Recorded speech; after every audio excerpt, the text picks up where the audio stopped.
For more on that story, we're now joined by Binoy Kampmark, Senior Lecturer at RMIT University, who's joining us from Melbourne. Sir, welcome to the program.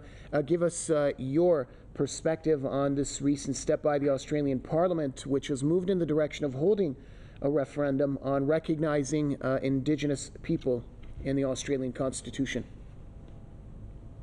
Yes, thank you. It's a pleasure being with you. And just to make clear for your listeners and viewers, it's important to note that this is part of a stage-by-stage process, which began with what is called the Uluru Statement, Voice from the Heart, which began with a series of various moves about acknowledging what they call a voice, namely a chamber or a body of representatives, which would be constitutionally recognized in the Australian context.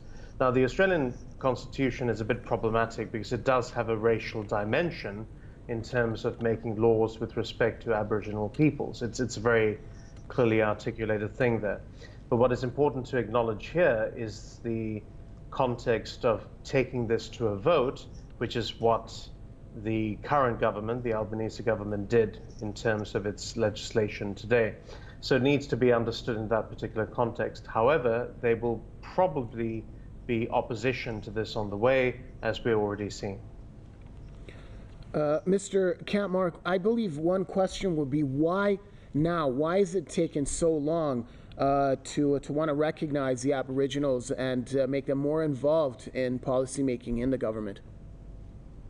It's been a tense issue for, quite frankly, since the 18th century. How do you reconcile the First Nations peoples in a settler society?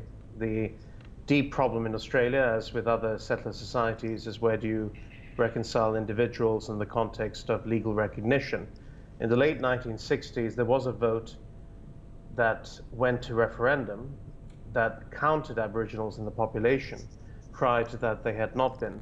And now the issue is, will they be given some kind of formal advisory consultancy role?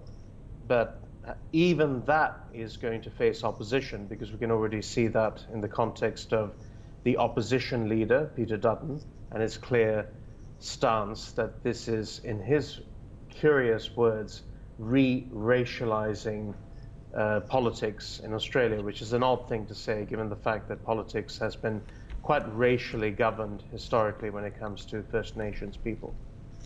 Thanks a lot. Binoy Kampmark joining us from Melbourne.